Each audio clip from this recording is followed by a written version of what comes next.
Halo semuanya, bertemu dengan Bu Ira di podcast.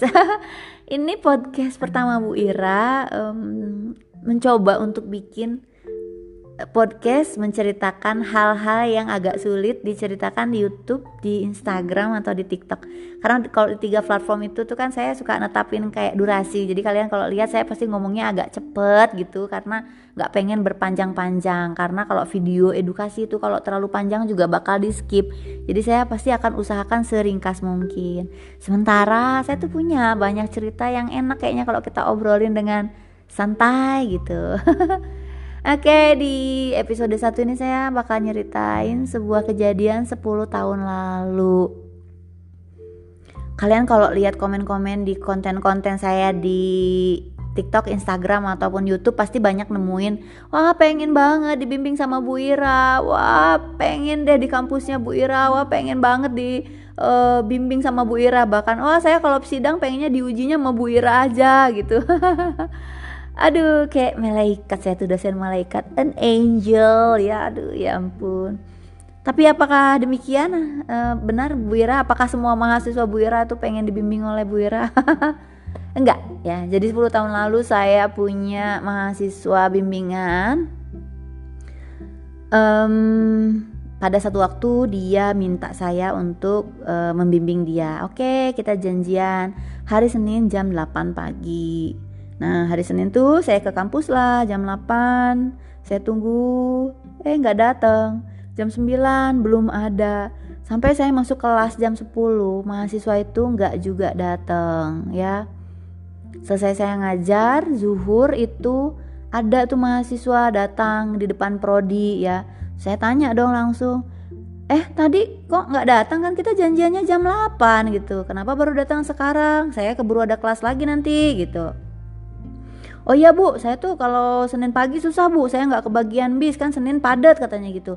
Kita kan janjiannya pagi banget. Iya sih, kalau jam 8 Senin tuh memang agak riskan ya. Cuman kan saya mikirnya yang namanya mahasiswa mau bimbingan jam 8 mah nggak pagi-pagi banget atuh ya. Yang maksudnya kadang kadang saya tuh dulu kalau janjian sama pembimbing aja sebelum mereka ngajar jam 8 tuh udah minta saya bimbingan gitu tuh juga pernah ya. Jam 8 pagi tuh asumsi saya harusnya dia bisa lah ngajar. Dari Bandung ke Jatinangor tuh kan 1,5 jam. Oke lah kalau macet 2 jam, 2,5 jam. Minimal kan dia jam 9 tuh bisa datang ya, atau setengah 10 tuh udah nongol gitu loh ya. Ternyata dia nggak ada. Tapi udahlah. Ya udah oke kalau gitu. Ya udah kapan atuh bimbingan? Rabu ya, saya Rabu bisa jam 8 pagi gitu. Ya Bu katanya dia. Nah Rabu tuh saya datang lagi jam 8. Jam 8 mahasiswanya nggak ada.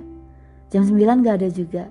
Jam 10 saya masuk kelas lagi. Kebetulan saya juga punya kelas di sesi 2 ya. Jadi saya masuk kelas, belum ada. Ketemu-ketemu tuh sore di plaza kampus. Jadi kan kampus kita tuh ada 4 gedung yang muter gitu ya, 4 gedung, di tengah-tengah tuh ada plaza. Isinya pohon mangga. Kalau dulu pohon mangganya masih kecil-kecil, sekarang udah gede dan sering berbuah mangganya ya. Jadi waktu saya lewat plaza tuh ada anak itu. Nah terus saya bilang, kok tadi kamu gak datang lagi? Iya Bu katanya gitu. Saya tuh susah Bu kalau pagi. Saya tuh kalau pagi Bu jam gak bisa ngejar bis pagi-pagi karena saya belum bangun. Saya kok bisa ya ngasih alasan kayak gitu, pagi-pagi belum bangun. Jam 6 tuh bukan pagi-pagi banget, maksudnya normal gitu ya. Normal untuk berangkat ke kampus dari Bandung ke Jatinangor tuh jam 6 pagi tuh sesuatu yang sangat normal dilakukan gitu. Karena kata dia gitu, saya nggak bisa Bu kalau pagi.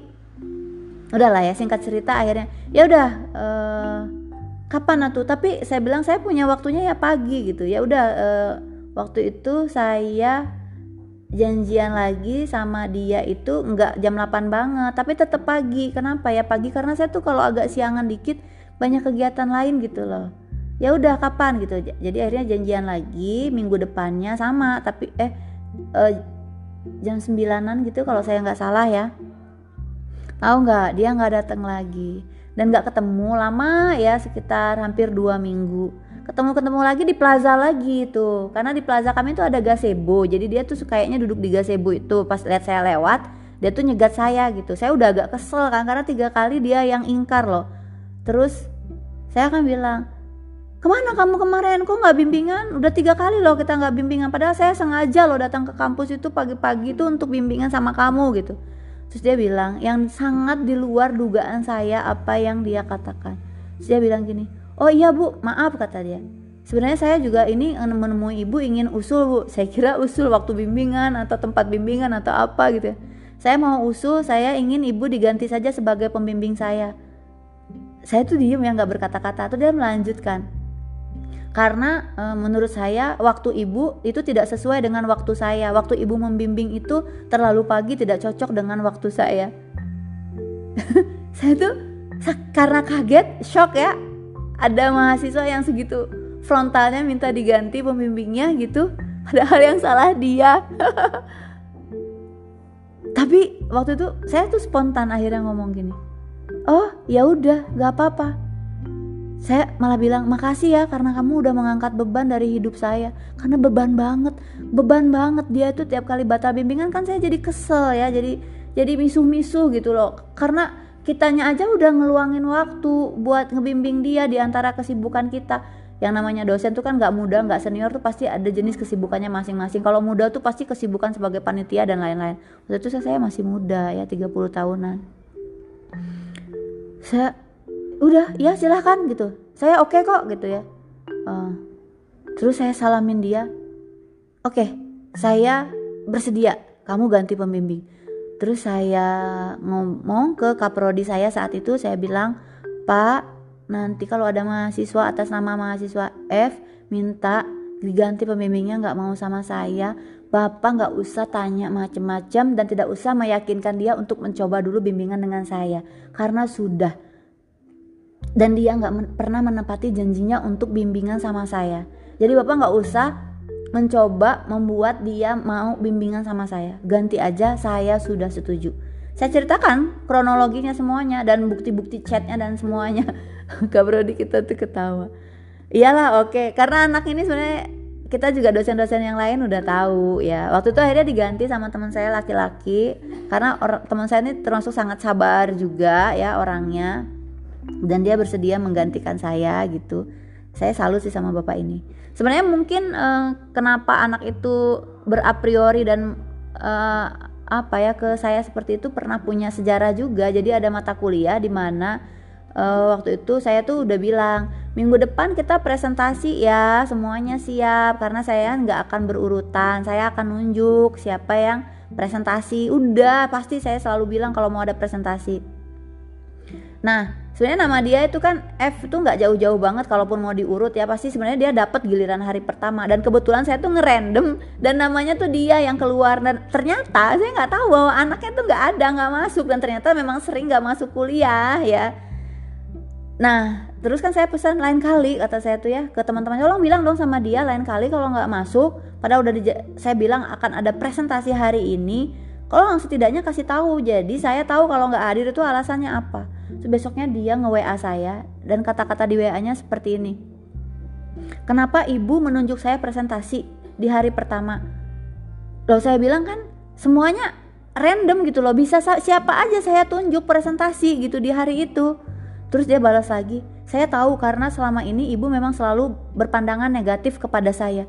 Aduh ya Tuhan, aduh ya gimana ya, saya kalau berpandangan negatif, ya ampun, kita tuh dosen gak punya waktu untuk berpandangan negatif sama mahasiswa dan membawanya dalam kehidupan kita sehari-hari, itu capek banget. Aduh yang kita layani itu mahasiswa juga ada banyak banget gitu ya. Karena dia anaknya emang jarang kuliah, aktif berorganisasi, terlalu aktifnya. Aduh ya. Jadi kalau di luar tuh dia dikagumin gitu sama orang-orang, karena wih ya gitulah. Kalau ngomong tuh wah gitu ya. Tapi nggak semua ya, ini tuh kasus aja, dia nih kasus kok anaknya nih. Jadi kita juga nggak selalu nemuin mahasiswa seperti ini tuh kasus langka ya, kasus sangat langka yang kebetulan menimpa saya gitu. Ya gitulah. Tapi akhirnya singkat cerita saya diganti dan proses bimbingan berjalanlah, dan kira-kira 1 semester atau lebih kemudian dia lulus, sidang ya. Nah di Prodi Bu Ira itu kalau sidang yang menentukan placing dosen pembimbing sama penguji itu sekretaris prodi ya, staf prodi. Nah sekretaris bersama staf prodi. Jadi sistemnya tuh silang. Kalau saya punya anak bimbingan yang sidang hari itu, saya akan menguji anak lain yang bukan bimbingan saya. Jadi silang-silangan antara penguji sama pembimbing. Supaya dosen tuh datang ke kampus udah pasti dia punya bimbingan dan dia punya anak yang diuji gitu. Jadi sekalian gitu. Dilalahnya anak saya ada sidang hari itu, dan dilalahnya jadi saya harus nguji anak lain yang anak lain itu adalah mahasiswa itu. Saya sebagai pengujinya. Jadi waktu diumumkan di prodi, ditempel kan, pengumumannya waktu itu musim tempel ya, belum musim grup WhatsApp, atunya belum serame sekarang gitulah. BB kalau nggak salah masih ya. Nah terus tuh lah namanya gitu kan, teman-teman saya juga udah tahu ya kejadiannya sebagian ya. Ra katanya, kesempetan tuh apa kamu pengujinya gitu. Saya juga ketawa lah, bisa-bisanya gitu ya saya nguji dia di antara mahasiswa ada banyak gitu kan. Tapi saya waktu itu memutuskan menemui lagi Kaprodi dan saya bilang, "Bapak, ini di placing ternyata saya nguji si F." Pas lihat Kaprodi kan, "Wah iya Ra kamu nguji." Ya udah gimana Cina? "Pak saya mau mundur, saya nggak mau nguji dia." "Kenapa?" kata Kaprodi. Saya sambil ketawa ya dia. Pertama, kalau dia nggak lulus nanti jangan-jangan dia menyalahkan saya lagi sebagai penguji karena ada saya di situ yang dia sudah beranggapan negatif sama saya. Kedua, saya juga takut saya tidak bisa mengendalikan emosi karena bagaimanapun meskipun waktu itu saya terlihat legowo, saya luka, kata saya. Saya sakit hati waktu itu. Meskipun saya ya sakit hatinya udah disimpan aja, nggak kemudian menghasut pembimbingnya ini itu dan lain-lain untuk menghambat dia dan lain-lain, ya enggak gitu ya. Ya udah atuh ya, kata dia. Ya udahlah kalau gitu kita ganti, kamu nguji yang lain aja ya Rah, katanya gitu. Jadi akhirnya saya menguji yang lain dan tidak menguji mahasiswa ini. Anaknya waktu itu lulus, tapi kalau boleh saya ceritain cerita lulusnya. Jadi pembimbingnya tuh minta dia dilulusin meskipun pengujinya bilang, "Kumaha ini ngelulusinnya, lihat skripsinya kayak gitu," katanya. Terus anaknya tuh selama sidang tuh ngejawab, tapi kalian tahu songong gak sih? Anaknya tuh songong kan, anaknya tuh emang manipulatif ya kalau ngomong tuh ya, dan gak mau kalah gitu. Jadi bunyinya tuh gak mau ngelulus, sampai pembimbingnya bilang, dilulusin aja, kami udah gak sanggup lagi kalau harus ngebimbing dia. Dan juga kan dia, jadi waktu itu dia termasuk yang cuci gudang, jadi udah di semester akhir gitu. Jadi akhirnya dia dilulusin gitu, dan berlegalah kami semua karena dia sudah lulus. Recok banget soalnya orangnya gitu ya, tapi saya nggak tahu sih sekarang dia seperti apa. Ya mudah-mudahan berubah menjadi lebih baik, lebih bijak dan sukses di kehidupannya yang sekarang gitu ya. Gitulah ceritanya ya. Bu Ira itu ternyata pernah didepak menjadi pembimbing.